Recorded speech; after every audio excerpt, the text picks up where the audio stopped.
Hi, I'm Adam DeSanctis. Welcome to MBANow. I'm here today with MBA's Chief Economist, Mike Fratantoni, to discuss current mortgage market conditions and what to expect in the coming months. Mike, thank you for joining us today. Thanks, Adam. Good to be here. So we just wrapped up Q1 of 2024. It's hard to believe. In respect to inflation and the job market, where do you see things right now in the next couple months? So the economy is definitely hanging in there much better than many had predicted, including us. So we had strong growth through the end of 2023.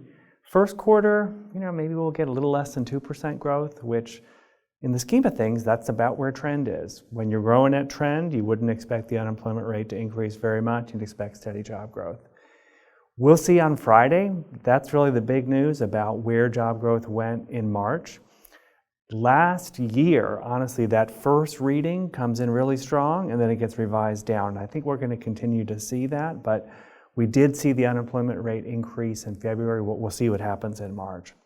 In terms of inflation, most recent data point we got end of last week, came in right as expected, but markets are still really jittery. Any sign that inflation isn't going down as expected, and you see a run up in rates. And honestly, that's what we've seen the beginning of April. The 10 years now back above 4.3 again. And we know the Federal Reserve is watching all of this. In terms of that first rate cut that many people are looking forward to, when do you see that and how many this year? So at their last meeting, they put out their own projections, and the median FOMC member was still looking for 3 cuts this year. That's been in our forecast really since October at the annual convention, and we're holding to that. So we think probably a first cut in June. Maybe that slips to July. Both Chair Powell and Governor Waller have now used the same term. They're like, we're not in a rush, right? That's sort of the term of art right now. So they're going to wait and make sure that inflation is coming down. From a macroeconomic perspective, whether they first cut in June or July doesn't really matter. I think if they cut in June, it gives them a little more flexibility through the remainder of the year. And again, we're expecting 3 cuts this year. You mentioned the 10-year. It's up quite a bit since the beginning of the year. What does that mean for mortgage rates? Yeah. So in our weekly application survey, Freddie Mac survey, other data sources, you see a 30-year mortgage rate hovering between 6.75 and 7, sometimes closer to 7 like this week right now.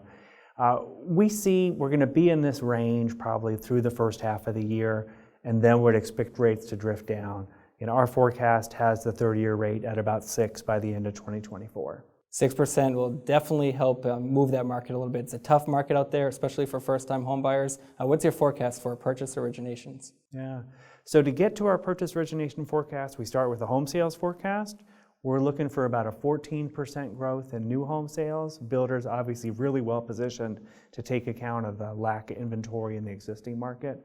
On the existing side, we're looking for about 6% growth. So we have notched that up a bit, based upon the data we're seeing. Purchase, we're going to be up for the year.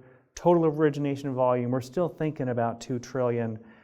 I think there is risk that we can come in lower than that if rates stay higher for longer. But we're still hopeful we can get to that $2 trillion number by the end of the year. Final question, Mike. I've enjoyed this conversation. What's been one thing that surprised you so far this year? So I spend a lot of my time looking at data, but I also spend a lot of my time talking to our members. And honestly, I think spirits are pretty upbeat right now. And we talked about the purchase market. I think what's really driving some of the optimism in the market is that lenders are seeing a lot of potential buyers come in looking to get pre-qualified. And they're just frustrated with the lack of inventory on the market. If we start seeing a bit more inventory show up, either on the new home or the existing home side, there are buyers there ready to buy at these rates. So that sort of spirit of optimism is really what's surprised me this year. We'll be looking forward to that and much more, Mike. It's been great talking to you.